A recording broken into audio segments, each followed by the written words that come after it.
Hello and welcome back to my YouTube channel. My name is Maureen Sullivan. I'm a registered nurse and a certified diabetic educator. I'd like to spend a few minutes with you during this holiday season to discuss a very important aspect, and that is about self-care and the improvement of mental health challenges as they seem to occur during the holiday season.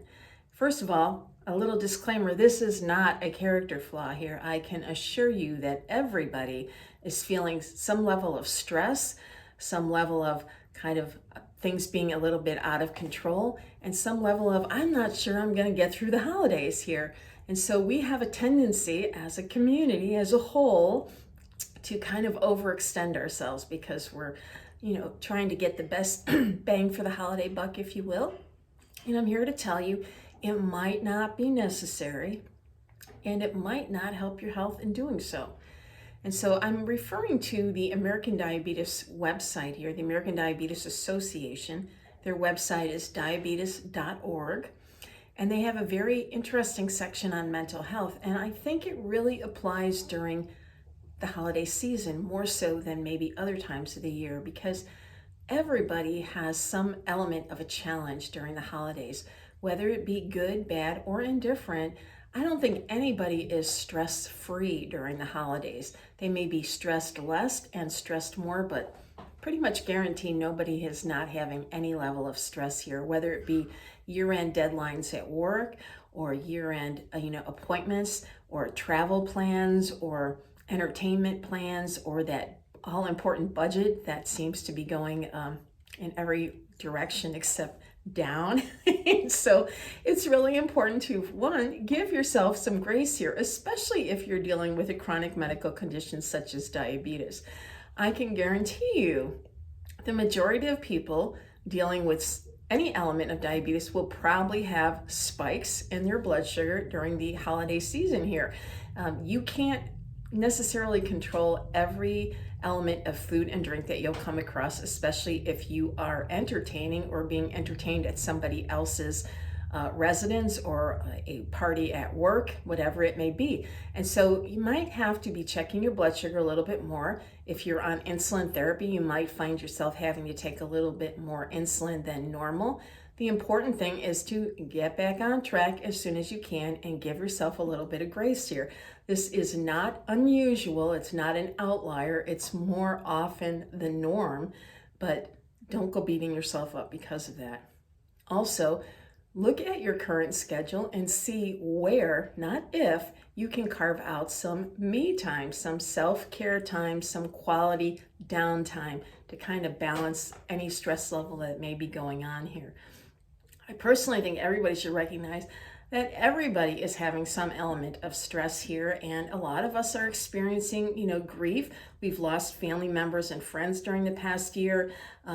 The holiday budget isn't what it should be. The holiday raises aren't what they should be. The stress levels of travel and just the day-to-day on top of holidays can be very, very stressful. But the website, American Diabetes Association, has a section on mental health, and I think it's really important during the holidays to understand the most important thing on that Christmas list, that to-do list, is to preserve your mental health and that of your family. It's really important to carve some quality downtime. There's no need to go during the holidays only to be exhausted and depleted come New Year's Eve. So they have a section on how to recognize depression during the holidays. And this is not a character flaw, but if you're under insurmountable stress and compounding stress and you do nothing to alleviate that, and you go from stress to distress, and then you go on possibly bordering on to depression, nobody is benefiting from this downward spiral. So it's important to recognize some symptoms, and I'm reading them from the diabetes website here. But if you experience any of these, they may be signs of kind of a looming depression here. Loss of interest and pleasure, a change in sleep patterns, a change in appetite, some trouble concentrating, significant losses of energy, nervousness, some guilt, morning sadness. I mean, waking up and being sad before anything happens, that is a key there.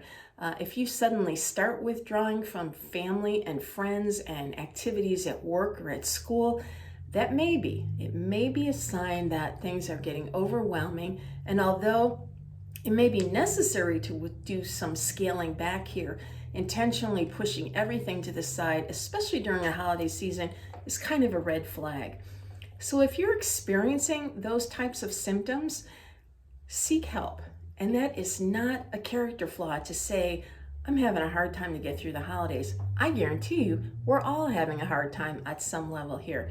But seek out, a trusted friend, a colleague, open that dialogue, and then seek out the, assistance of a healthcare professional, whether it be your doctor, your endocrinologist, a mental health person, a psychotherapist, somebody that can give you some guidance, not necessarily medication. It's just some guidance as to what can you do to scale back on the stress levels so you can actually enjoy the holiday season. I said, that's it in a nutshell. Certainly don't want to take up time because time is a very stressful situation, especially during the holidays. But I really encourage you to check out the American Diabetes Association website. It's diabetes.org. Lots of information, whether you're new to a chronic medical condition or you're a care provider for somebody with a chronic medical condition, or you just want to learn ways to, preserve the best health that you can expect moving forward. So for now, as I said, don't want to tie up a lot of your time. My name is Maureen Sullivan. I'm a registered nurse and certified diabetic educator, wishing you a happy, safe holiday season. Thank you.